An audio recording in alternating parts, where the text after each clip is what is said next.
এবং তার মধ্যে লাল একটা রঞ্জক থাকে, যে রঞ্জকের নাম হচ্ছে হিমোগ্লোবিন। কি থাকে প্লিজ? হিমোগ্লোবিন। আর এই হিমোগ্লোবিনের কাজ কি? হিমোগ্লোবিনের কাজ হচ্ছে অক্সিজেন পরিবহন করা। আমরা বিস্তারিত জানবো ইনশাল্লাহ, সমস্যা নেই। হিমোগ্লোবিনের কাজ হচ্ছে অক্সিজেন পরিবহন করা। বুঝতে পেরেছ? আচ্ছা, এই হচ্ছে আমাদের লোহিত রক্তকণিকার একটা বেসিক তথ্য। এখন তোমাদেরকে লোহিত রক্তকণিকার আরেকটি তথ্য জানতে হবে, খুবই গুরুত্বপূর্ণ। সেটি হচ্ছে, যেহেতু আমি এখানে বলেই ফেলেছি হিমোগ্লোবিনের কাজ হচ্ছে অক্সিজেন পরিবহন করা, সেহেতু এখন আমি হিমোগ্লোবিন নিয়ে কথা বলে ফেলবো। এটা তোমাদের এই স্টেপের একটু শেষের দিকে দেওয়া আছে। এবং হিমোগ্লোবিন নিয়ে যখন আমি কথা বলবো, এখানে স্টার চিহ্ন দিবা 1K স্টার চিহ্ন, haemoglobin. So much important haemoglobin. আচ্ছা, তোমাদেরকে এখন আমি হিমোগ্লোবিন শেখাচ্ছি, দেখা যাচ্ছে? হিমোগ্লোবিন শেখাচ্ছি, হিমোগ্লোবিন।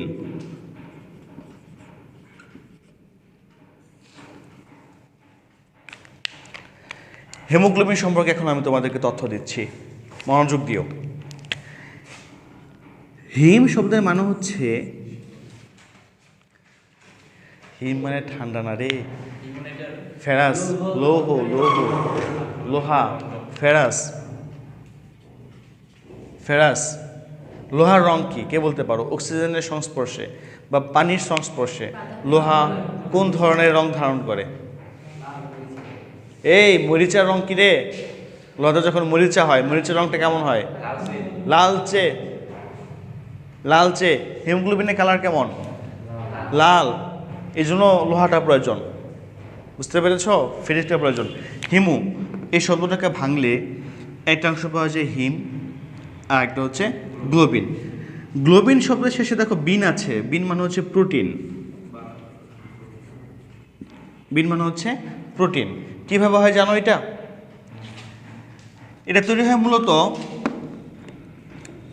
এই যে এফিটা থাকে, ফেরাসটা থাকে, এই ফেরাসের চারদিকে 1 2 3 4 এই 4টা প্রোটিন একসাথে যুক্ত হওয়ার ফলে এটা কি আছে? হিম।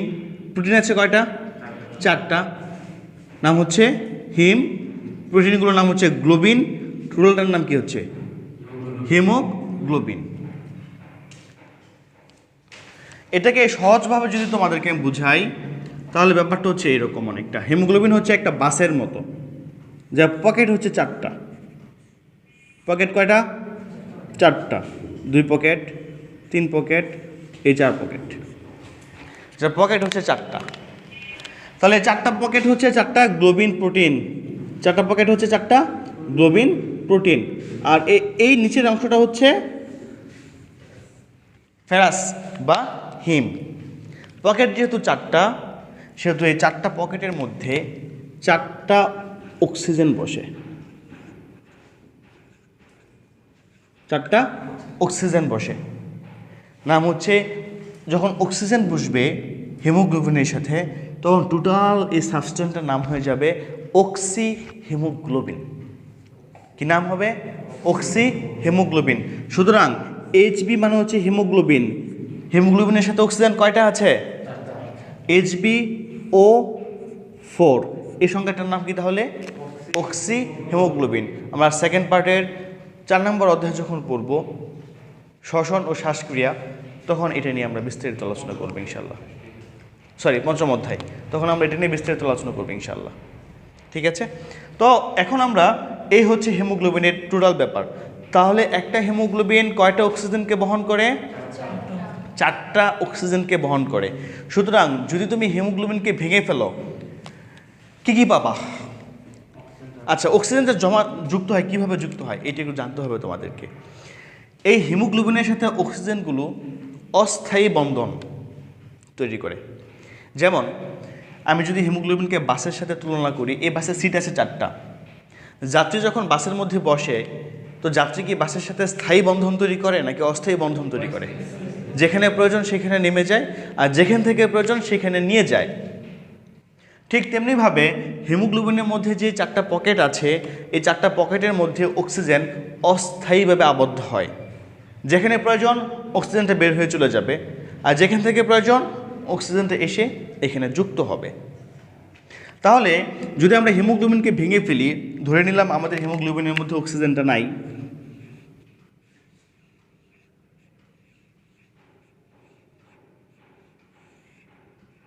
এই হচ্ছে হিমোগ্লোবিন, ওকে, অক্সিজেন নাই। তাহলে হিমোগ্লোবিনকে যদি আমরা ভাঙি তাহলে কি পাবো? এই 4টা লিখে ফেলো সবাই, এই 4টা লিখে ফেলো। হিমোগ্লোবিনকে যদি ভাঙি তাহলে হিম পাবো প্লাস পাবো গ্লোবিন। গ্লোবিন কি? গ্লোবিন কি? প্রোটিন। প্রোটিনকে ভাঙলে কি পাওয়া যায় জানো তোমরা? Amino acid. Amino acid. আর এই যে হিমকে যখন আমরা ভাঙবো, আমরা হিমকে ভাঙলে পেয়ে যাব বিলিবার্ডিন। আমরা এগুলো নিয়ে বিস্তারিত আলোচনা করবো ইনশাআল্লাহ। বিলিবার্ডিন, এবং এই বিলিবার্ডিনকে ভাঙলে পেয়ে যাব বিলিরুবিন। এই বিলিরুবিনের কালার হচ্ছে হলুদ। আমরা এগুলো নিয়ে বিস্তারিত আলোচনা করবো। একটা ব্যাপার শুনে রাখো লেকচারের মধ্যে, এই হিমকে ভাঙার প্রসেস কিন্তু এটা না, একটু লেন্দি প্রসেস আছে, কিন্তু আমরা সংক্ষিপ্ত লেকচার করার জন্য আপাতত এটুকু দেখাচ্ছি তোমাদেরকে। লেন্দি প্রসেসটা আমরা যখন আরেকটা অধ্যায় পড়ব তখন সেখানে বিস্তারিত শিখবো ইনশাআল্লাহ। ঠিক আছে? আচ্ছা, তাহলে আমাদের রক্তের মধ্যে হিমোগ্লোবিন থাকে এবং হিমোগ্লোবিন সম্পর্কে আমরা এই তথ্যটুকু জেনেছি। হিমোগ্লোবিন সম্পর্কে আরেকটা তথ্য তোমাদেরকে লিখে রাখতে হবে। লিখো হিমোগ্লোবিন সম্পর্কে আরেকটা তথ্য, যে আচ্ছা, রক্ত কেন লাল হয়? হিমোগ্লোবিনের কারণে রক্ত লাল হয়, এটা একটা তথ্য লিখে ফেলতে হবে। এখন আমি যে লাইনটা লিখবো সেই লাইনটা হচ্ছে তোমরা দিবা 1000 স্টার চিহ্ন for medical admission test, 1K star. এইটা হচ্ছে আমাদের একটা টেস্ট টিউব। এই টেস্ট টিউবের মধ্যে 100 ml রক্ত আছে, 100 ml রক্ত আছে। এই 100 ml রক্তের মধ্যে হিমোগ্লোবিন হচ্ছে 16 গ্রাম। কত গ্রাম? 16 গ্রাম। এটা খুব সুন্দর করে লিখে ফেলো, লিখে উপরে স্টার চিহ্ন দিয়ে রাখো, যেটা আমাকে জানতেই হবে। তাহলে প্রতি 100 ml রক্তের মধ্যে হিমোগ্লোবিন হচ্ছে 16 গ্রাম, হিমোগ্লোবিনের পরিমাণ হচ্ছে 16 গ্রাম। এটা লিখে ফেলো, এটা জানতে হবে, এটা জানতে হবে।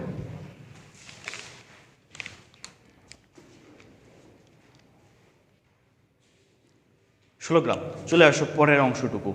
এই অংশটুকুতে অবশ্যই মনোযোগ দিবা ভাইয়া, এই অংশটুকুকে অবশ্যই মনোযোগ দিবা, নতুবা বুঝতে পারবা না।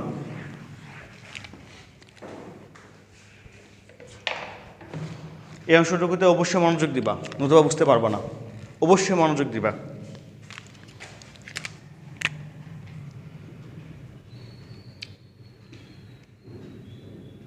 আচ্ছা, তোমাদেরকে আমি এখানে লেখার আগে একটা গল্প বলে নেই, একটা বেসিক ক্লিয়ার করে নিই। মনোযোগ দিয়ে শোনো। সময়ের প্রয়োজনে একটা গল্প ছিল, ইন্ডিয়াতে ছিল না, এসএসসিতে ছিল। সময়ের প্রয়োজনে, জহির রায়হানের। আচ্ছা, আমি তোমাদের গল্পটা বলে নিই। সময়ের প্রয়োজনে মানে হচ্ছে যখন যার প্রয়োজন তখন সেটাকে দেয়া। মানুষের পিঠ যখন দেয়ালের থেকে যায় তখন তার কিন্তু আর কিছু করার থাকে না, সময়ের প্রয়োজনে এই শব্দের মানে হচ্ছে যখন যেটার প্রয়োজন তখন সেটাকে সাপ্লাই দেয়া। যেমন বাঙালি জাতি যুদ্ধপ্রিয় জাতি না, বাংলাদেশের মধ্যে জঙ্গিবাদ নাই, কোনো যুদ্ধ বিগ্রহ কিন্তু নাই, তেমন একটা অস্থিতিশীল পরিবেশ কিন্তু বাংলাদেশের মধ্যে নাই। কিন্তু বাঙালিরা কিন্তু যুদ্ধ করেছিল 1971 সালে। কেন করেছিল বলো তো? সময়ের প্রয়োজনে। তখন তার যুদ্ধটা করার প্রয়োজন ছিল, এটাকে বলা হয় সময়ের প্রয়োজনে, যখন যেটার প্রয়োজন। আমাদের মানবদেহের পুরো ব্যাপারটা ঠিক এরকম। আমরা আমাদের শরীরের বিভিন্ন জিনিস সময়ের প্রয়োজনে তৈরি করে থাকি, সময়ের প্রয়োজনে তৈরি করে থাকি। আমাদের হিমোগ্লোবিনটা থাকে লোহিত রক্তকণিকার মধ্যে, তাই না? তাই কি নয়? হিমোগ্লোবিনের কাজ হচ্ছে অক্সিজেন পরিবহন করা। তাহলে লোহিত রক্তকণিকার কাজ কি বলো? লোহিত রক্তকণিকার কাজ কি? অক্সিজেন পরিবহন করা, তাই না? দেখো, এটা হচ্ছে হিমোগ্লোবিন 2, 3, 4। আর হিমোগ্লোবিন থাকে কোথায়? হিমোগ্লোবিন থাকে কোথায়? লোহিত রক্তকণিকায়। সুতরাং হিমোগ্লোবিনের কাজ যদি হয় অক্সিজেন পরিবহন করা, লোহিত রক্তকণিকার কাজও হবে অক্সিজেন পরিবহন করা। আমাদের শরীরের একটা, মনোযোগ দিয়ে শোনো, আমাদের শরীরের একটা প্রসিডিউর হচ্ছে যে, আচ্ছা এটা তৈরি হয় কোত্থেকে? আগে এটা বুঝছো, এটা তৈরি হয় কোত্থেকে? এই যে লোহিত রক্তকণিকা, এটা তৈরি হয় কোন কোষ থেকে? কোথায় থাকে স্টেম কোষটা? লাল অস্থিমজ্জাতে। এই যে লাল অস্থিমজ্জাতে থাকবে স্টেম কোষ। এখন একটু মনোযোগ দেন, আপনার চোখে ঘুম আছে, ঘুমটা ভেঙে ফেলেন। আপনার চোখে ঘুম আছে, এইটা খুবই গুরুত্বপূর্ণ, আমি এই জন্য বারবার বলছি মনোযোগ দাও, খুবই গুরুত্বপূর্ণ এইটা। দেখো, কোনো কারণে যদি আমাদের শরীরে অক্সিজেনের পরিমাণ কমে যায়, অর্থাৎ কেউ শ্বাস নিতে পারতেছে না, কিংবা কোনো রোগে আক্রান্ত, কিংবা করোনা হয়েছে, সে অক্সিজেন নিতে পারতেছে না, কোনো শব্দের আগে যদি হাইপো থাকে, হাইপো মানে কি জানো? হাইপো মানে হচ্ছে কম বা ছোট। তো হাইপোক্সিয়া মানে কি? শিয়া মানে হচ্ছে অক্সিজেন, হাইপোক্সিয়া মানে কি? কম অক্সিজেন। কোনো কারণে যদি আমাদের শরীরে কম অক্সিজেনের প্রয়োজন হয়, তখন আমাদের এই যে লাল অস্থিমজ্জা, এই লাল অস্থিমজ্জা এই কথা চিন্তা করে যে শরীরে অক্সিজেনের পরিমাণ কম, আমাকে বেশি বেশি লোহিত রক্তকণিকা তৈরি করতে হবে। কারণ হচ্ছে কোথাও যদি এক ফুটাও অক্সিজেন পায় যাতে মিস না হয়ে যায়। বুঝতে পেরেছ? বুঝতে পেরেছ? আচ্ছা, তার মানে শরীরে যদি অক্সিজেনের পরিমাণ কম হয়, তাহলে শরীরের রক্তে কিসের পরিমাণ বেশি হবে? শরীরে যদি অক্সিজেনের পরিমাণ কম হয়, তাহলে রক্ত, অর্থাৎ হাইপোক্সিয়া হলে রক্তে কিসের পরিমাণ বাড়বে? লোহিত রক্তকণিকার পরিমাণটা বেড়ে যাবে। লোহিত রক্তকণিকার পরিমাণটা বেড়ে যাবে। সৃষ্টিকর্তা একটা সিস্টেম করে রাখছে, এইটা হচ্ছে কিডনি। সৃষ্টিকর্তার সিস্টেমটা হচ্ছে এই কিডনির মধ্যে একটা সিসি ক্যামেরা সেট করে দিয়েছে। সিসি ক্যামেরা, এই সিসি ক্যামেরা কিডনির মধ্যে, যে সিসি ক্যামেরা সারাক্ষণ রক্তের মধ্যে কি হচ্ছে তা দেখতে পাচ্ছে। কোনো কারণে যদি রক্তের মধ্যে অক্সিজেনের পরিমাণ কমে যায়, এই সিসি ক্যামেরা ডিটেক্ট করতে পারে, বুঝতে পারে রক্তের মধ্যে অক্সিজেনের পরিমাণ কমে গিয়েছে। যখন সে দেখে যে অক্সিজেনের পরিমাণটা কমে গেছে, এই সিসি ক্যামেরা অক্সিজেনের পরিমাণ কমে গেছে, তোমার কি প্রয়োজন? রক্তে এখন অক্সিজেন প্রয়োজন। কোন রক্তকণিকা অক্সিজেন বহন করে? কোন রক্তকণিকার সংখ্যা বেড়ে যাবে? আচ্ছা, কোন জায়গা থেকে উৎপন্ন হয় লোহিত রক্তকণিকা? লাল অস্থিমজ্জা থেকে। কিন্তু রক্তে যে অক্সিজেনের পরিমাণ কমে গেছে, এটা বুঝতে পেরেছে কে? কিডনি। তাহলে নিউজটা তোমাকে লোহিত রক্তকণিকায় পাঠাতে হবে। নিউজ যদি লোহিত রক্তকণিকায় না পৌঁছে, লাল অস্থিমজ্জায় না পৌঁছে, তাহলে লাল অস্থিমজ্জা কি তৈরি করবে? বুঝতে পেরেছ? যখন সে দেখলো রক্ত অক্সিজেনের পরিমাণটা কমে গেছে, তখন সে, তার একটা স্পেশাল গার্ড আছে, এই যে গার্ড, ওকে, এই স্পেশাল গার্ডের হাতে একটা চিঠি দেয়, যে চিঠির মধ্যে লেখা আছে, মহামান্য অস্থিমজ্জা, রক্তে অক্সিজেনের পরিমাণ কমে গিয়েছে, আপনি আপনার কাজ দ্রুত গতিতে চালু করুন। এই যে চিঠি, যতক্ষণ না এই চিঠি অস্থিমজ্জার কাছে পৌঁছবে, ততক্ষণ পর্যন্ত অস্থিমজ্জা কোনো কাজই করবে না। যখন পৌঁছাবে তখন কাজ করবে। এই চিঠি যখন নিয়ে আমাদের এই সাহেব ঠিক এখানে আসবে, তখন লাল অস্থিমজ্জা কি করবে? প্রচুর পরিমাণ লোহিত রক্তকণিকা তৈরি করবে। এই যে সিস্টেমটা তোমাদের জন্য খুবই গুরুত্বপূর্ণ, পরীক্ষা আসবে, কি কি আসবে আমি সেটা তোমাকে বলে দিচ্ছি। লোহিত রক্তকণিকা একটা টার্ম শিখো, পয়েসিস। পয়েসিস, সিস মানে হচ্ছে প্রক্রিয়া। কোনো শব্দের শেষে যদি পয়েসিস পাও কিংবা সিস পাও, এটার মানে হচ্ছে ওই জিনিসটা তৈরি হওয়ার প্রক্রিয়া। যেমন দই, দই তৈরি হওয়ার প্রক্রিয়াকে মেডিকেল টার্মিনোলজিতে তোমরা কী নামে ডাকবা? দই পয়েসিস বা দইসিস। কলম তৈরির প্রক্রিয়াকে কী নামে রাখতে পারো? পেন পয়েসিস বা পেনসিস, পয়েসিস বা সিস।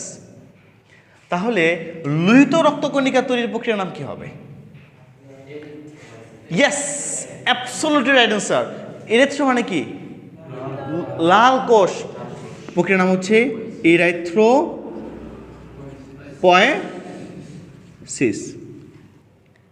পরীক্ষার জন্য খুবই গুরুত্বপূর্ণ, লোহিত রক্তকণিকা তৈরি হওয়ার প্রক্রিয়ার নাম কি? এরিথ্রোপয়েসিস। শোনো শোনো শোনো, পরীক্ষায় আসবে কখন এরিথ্রোপয়েসিসের পরিমাণ বেড়ে যায়? রক্তে অক্সিজেনের পরিমাণ বেড়ে গেলে না কমে গেলে? কখন এরিথ্রোপয়েসিস বেড়ে যাবে? যখন অক্সিজেনের পরিমাণটা কমে যাবে। শরীরে অক্সিজেনের পরিমাণ কমে যাওয়াকে কি বলে? হাইপো মানে কি? কম। ক্সিয়া মানে হচ্ছে অক্সিজেন, হাইপোক্সিয়া। হাইপোক্সিয়া। শোনো শোনো, যদি এই লোকটা, এই মগা বাঁধন, যদি এই লোকটা চিঠি নিয়ে এখানে না আসতো, এরিথ্রোপয়েসিসকে হতো, তার মানে এই লোকটা সবচেয়ে গুরুত্বপূর্ণ। এই লোকটার এখানে স্টার চিহ্ন দিবে 1000, 1K স্টার চিহ্ন, গুরুত্বপূর্ণ 1K স্টার চিহ্ন। এই লোকটার নাম এখন আমরা শিখবো। নাম কি? নাম হচ্ছে ইরাইথ্রোপয়েটিন। নাম কি? ইরাইথ্রোপয়েটিন। কোশ্চেনটা শোনো, ইরাইথ্রোপয়েটিন কোত্থেকে সৃষ্টি হয়? অ্যান্সার দাও। মগা। ইউ আর অ্যাবসলুটলি মগা। Not only moga, but also absolutely a very smart moga. Yes, erythropoietin তৈরি হচ্ছে কিডনি থেকে। দেখো শব্দটা পরীক্ষায় আসবে। আর এরিথ্রোপয়েসিস হচ্ছে কোথায়? লাল অস্থিমজ্জাতে। পরীক্ষা আসবে। ওকে, সে আমাকে বলেছে ভাই এখানে একটা হেমাটোপয়েসিস শব্দ আছে। হেমাটো শব্দের মানে কি? কে বলতে পারবা? হেমা, হিমা শব্দের মানে কি? রক্ত। পয়েসিস আছে না, পয়েসিস শব্দের মানে কি? প্রক্রিয়া। সুতরাং হোয়াট ইজ হেমাটোপয়েসিস? রক্ত তৈরির প্রক্রিয়া। বুঝতে পেরেছ? রক্ত তৈরির প্রক্রিয়া। যদি সেই রক্তের মধ্যে লোহিত রক্তকণিকা তৈরির প্রক্রিয়া বলা হয়, তাহলে অ্যান্সার কি হবে? ইরিথ্রোপয়েসিস। ইরিথ্রোপয়েসিস হওয়ার জন্য কোন হরমোনটা প্রয়োজন? এরিথ্রোপয়েটিন। সেটা উৎপন্ন হয় কোন জায়গা থেকে? কিডনি থেকে। কখন উৎপন্ন হবে? যখন অক্সিজেনের পরিমাণ কমে যায়। সে প্রক্রিয়াটার নাম কি? মগার। এই অক্সিজেন শরীরে কম থাকলে তাকে কি নামে ডাকে? হাইপোক্সিয়া। এই যে তথ্যটুকু আলাদা করে একটা স্লিপ প্যাডে লিখে এখানে সুন্দর করে অ্যাটাচড করে দাও। ও ভাই,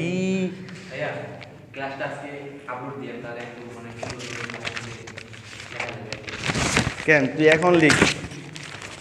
সরি, আমি তোমার এটা ছিঁড়ে ফেললাম। দেখো পড়বা কিভাবে। একটা স্লিপ প্যাড নিবা, এখানে স্লিপ প্যাডটা ছোট করে ছিঁড়ে ফেলবা। আমি একটু বড় করে ছিলাম কারণ আমার একটু বড় দরকার দেখানোর জন্য। দেখো কিভাবে পড়বা, একদম সহজ। এই পড়াটুকু আমি তোমাদেরকে পড়িয়েছি মোটামুটি 15 থেকে 20 মিনিট ধরে। তো এই পড়াটুকু তোমাকে পড়তে হবে মাত্র 1 মিনিটে। ওনলি 1 মিনিট সময় তুমি পাবা, তার বেশি সময় এখানে ইউজ করতে পারবো না। কীভাবে পড়বা? এটার নাম কি? লাল অস্থিমজ্জা। কি তৈরি হবে? লোহিত রক্তকণিকা। প্রক্রিয়ার নাম? ফুলটা লেখার প্রয়োজন নাই, এরিথ্রোপয়েসিস। এটা হওয়ার জন্য কোথেকে কি প্রয়োজন? কি প্রয়োজন? বৃক্ক থেকে। কি আসবে? এরিথ্রোপয়েটিন। কখন বৃক্ক এটা তৈরি করবে? হ্যাঁ, দুনিয়ার কারো বোঝার প্রয়োজন না, তুমি এখানে কি লিখছো তুমি বুঝলেই হবে। লিখে স্লিপ প্যাড ওখানে লাগায় রাখবা, যখন পড়বা তখন পুরাটা পড়ে সময় নষ্ট করার কোনো প্রয়োজন নাই, শুধু এইটুকু পড়বা। ঠিক আছে, ক্লিয়ার? এই হচ্ছে আমাদের এইটুকুর গুরুত্ব। এখন শিখতে হবে আরেকটা জিনিস, জানতে হবে তথ্য, মুখস্থ তথ্য, সেটা দাগায় ফেলো, লিখে ফেলো। এটা পরীক্ষার জন্য আসে, একটা বক্স করে ফেলো, একটা বক্স করে ফেলো। এই বক্সের মধ্যে লিখে ফেলবা যে লোহিত রক্তকণিকা ভ্রূণ অবস্থাতে, ভ্রূণ মানে হচ্ছে যখন মায়ের পেটে থাকে তখন কত থাকে, 80 থেকে 90 লক্ষ। এটাও ছোট্ট একটা চার্টে লিখে ফেলবা, স্লিপ প্যাডে এরকম করে ছোট্ট একটা স্লিপ প্যাডে লিখে কষ্টতে মেরে দিবা ভ্রূণে। তারপর শীর্ষ অবস্থায়, শীর্ষ অবস্থায় কত, 60 থেকে 70 লক্ষ। পরিণত পুরুষ 50 থেকে 54, পরিণত মহিলা 40 থেকে 49 লক্ষ। হাজার না কিন্তু, হাজার না কিন্তু, লক্ষ। এটা লিখে সুন্দর করে ওইখানে আঠা দিয়ে লাগাই দিবা, লিখে সুন্দর করে আঠা দিয়ে লাগাই দিবা। বুঝতে পেরেছ? ইরেথ্রোপয়েসিস, ইরেথ্রোপয়েটিন কখন তৈরি হয় না হয়, কোনো কোশ্চেন আছে এখানে? তোমাদেরকে এই ছোট্ট একটা টপিকস এত লম্বা সময় ধরে পড়ানোর একটাই উদ্দেশ্য, যাতে এই টোটাল টপিকস যেটা আমি আধা ঘন্টায় পড়িয়েছি বা 1 ঘন্টায় পড়িয়েছি, তুমি এটা 1 মিনিটে পড়বা। 1 মিনিটে, 1 মিনিটে পড়বা, তার বেশি তুমি সময় দিবাই না কখনো। এই জন্য এটাকে এইভাবে পড়ানো। ওকে, ঠিক আছে। এক্সোসাইটোসিস, ভালো প্রশ্ন। এটা তোমাদেরকে শেষ আরেকটা ব্যাপার। ঠিক আছে, সে আমাকে একটা প্রশ্ন করেছে এক্সোসাইটোসিস। দেখো, খেয়াল করো, শব্দটা একটু ব্যাখ্যা করে দিই। এক্সো, তারপরে সাইটো, তারপর সিস। সিস মানে কি? প্রক্রিয়া। সাইটো মানে কি? কোষ। এক্সো মানে কি? বাইরে। What is exocytosis? বাইরে বের হওয়ার প্রক্রিয়া। যদি রক্তনালী থেকে কোনো কোষ বাইরে বের হয়ে যায়, তার নাম হচ্ছে, সেই প্রক্রিয়ার নাম হচ্ছে এক্সোসাইটোসিস। আচ্ছা, আমাদের এইখানে লেকচারের শেষ প্রায় এটার। এখন আমরা দুটো শব্দ শিখবো, অ্যানিমিয়া, অ্যানিমিয়া, আর হচ্ছে পলিসাইথেমিয়া, পলিসাইথেমিয়া। চলো, দুটো শব্দ পরীক্ষার জন্য খুবই গুরুত্বপূর্ণ আসে। বাঁধন দেখা যাচ্ছে? একটা হচ্ছে অ্যানিমিয়া, আর একটা হচ্ছে পলিসাইথেমিয়া। দেখো, শোনো, মনোযোগ দিয়ে শোনো। ইমিয়া, এই যে ইমিয়া, ইমিয়া এই শব্দটা মানে বুঝো। ইমিয়া, ইমিয়া, কোন শব্দের শেষে যদি ইমিয়া থাকে, ইমিয়া, এইটার মানে হচ্ছে রক্তের মধ্যে। ইমিয়া শব্দের মানে কি? রক্তের মধ্যে। আচ্ছা, আমরা ইতিমধ্যেই জেনেছি কোন শব্দের আগে এ থাকে মানে কি? নাই বা অ্যাবসেন্ট, কিংবা অল্প, একদম অল্প। আচ্ছা, কোন শব্দের আগে পলি মানে কি? পলি শব্দের মানে কি? বহু, অনেক, পলিমার। শুনুনি, পলিমার। তো শব্দটাকে একটু ব্যাখ্যা করো। পলি মানে কি? অনেক। ইমিয়া মানে কি? রক্তের মধ্যে। রক্তের মধ্যে অনেক, কি অনেক? কোষ, মানে সাইথেমিয়া, কোষ। কোন কোষ? লোহিত রক্ত কণিকা। যদি রক্তের মধ্যে লোহিত রক্ত কণিকার পরিমাণ 65%-এর বেশি হয়, তাই না? বইটা কি তাই লেখা আছে? 65% লেখা আছে, দেখো তো। না, 65 লক্ষ, কোনটা? 65%। দেখো এদিকে, রক্তের মধ্যে যদি, এই মগা এদিকে তাকা, রক্তের মধ্যে যদি লোহিত রক্তকণিকার পরিমাণ 65%-এর বেশি হয়, তার নাম হচ্ছে পলিসাইথেমিয়া। পরীক্ষায় আসবে প্রশ্ন, গ্যারান্টেড রক্তে লোহিত রক্তকণিকার আধিক্যকে কি নামে ডাকা হয়? পলিসাইথেমিয়া। কখন তুমি পলিসাইথেমিয়া বলবা? রক্তে লোহিত রক্তকণিকার পরিমাণ যখন 65%-এর বেশি হবে। ওকে, এখন দেখো এটা anaemia. Anaemia. What is anaemia?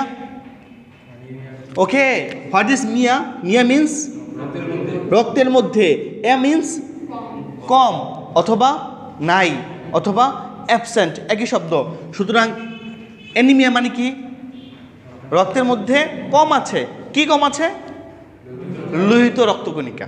সুতরাং রক্তের মধ্যে যদি লোহিত রক্তকণিকার পরিমাণ কম থাকে তার নাম কি হবে? অ্যানিমিয়া বা রক্ত স্বল্পতা। কত পার্সেন্টের কম থাকলে? 25%। রক্তে লোহিত রক্তকণিকার পরিমাণ যদি 25%-এর কম থাকে, 25%-এর কম থাকে, তার নাম হচ্ছে অ্যানিমিয়া। এবং রক্তের মধ্যে যদি লোহিত রক্তকণিকার পরিমাণ 65%-এর বেশি থাকে তার নাম হচ্ছে পলিসাইথেমিয়া। আশা করি লোহিত রক্তকণিকা সম্পর্কে টপ টু বটম আমাদের সব হয়েছে, তাই না? বুঝতে পেরেছ? ওকে, লেটস হ্যাভ এ ব্রেক।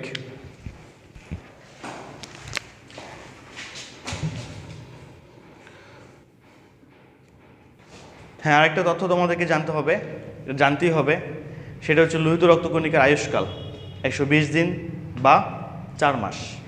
120 দিন বা 4 মাস। ওকে।